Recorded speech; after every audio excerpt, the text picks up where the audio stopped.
I'm your Wood-Mizer customer service rep. Today we're going to go over the Accuset 2, some of the diagnostics that you can do from the screen of the setworks itself. We currently have the transducer cable disconnected, so we're going to automatically get an error as soon as we turn on the key. The screen loads up and we have an error already. Reads transducer problem.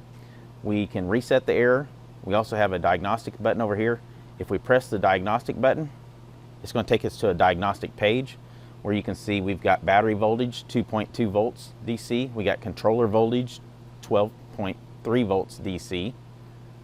It's also showing us motor current and feed current.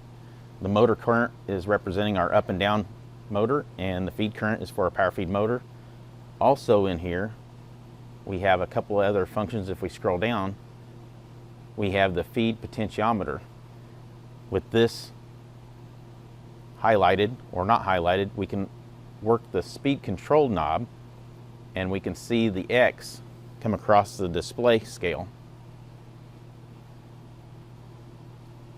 If for some reason you had a dead spot in your speed control switch, I'm guessing that X is not going to be shown up on there because it wouldn't be reading it. So as long as we can control that X left and right, turning our speed switch up and down, we know that that function is working correctly. Also below there, it's showing our H-bridge module version information, C.17. It's a DC control module. The HMI module is a version C.21. That may be important for engineering if we have to go and speak with engineering on an issue. Under the feed current, you can see it's 0 now. We're going to run the saw head up a little bit and you'll see that the motor current will rise up, and you'll see a lower current reading going down. We can also plug our transducer cable back in.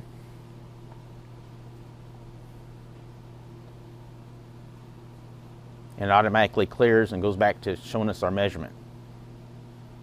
At this point, if there's not an error showing up on your display and you wanted to go into the diagnostic mode, if you press the up button, hold it in, it'll go configuration menu 1.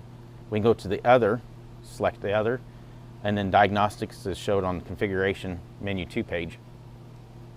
And we're back to the same diagnostic page. One thing to note with this Accuset 2, which is kind of a special feature that it has, is when we have an error problem, we cannot use the setworks to run the saw head up and down, but you can run the saw head up and down in the manual mode, so you can continue to still saw lumber for the day until we get the correct part, or you get the correct part replaced or the problem resolved.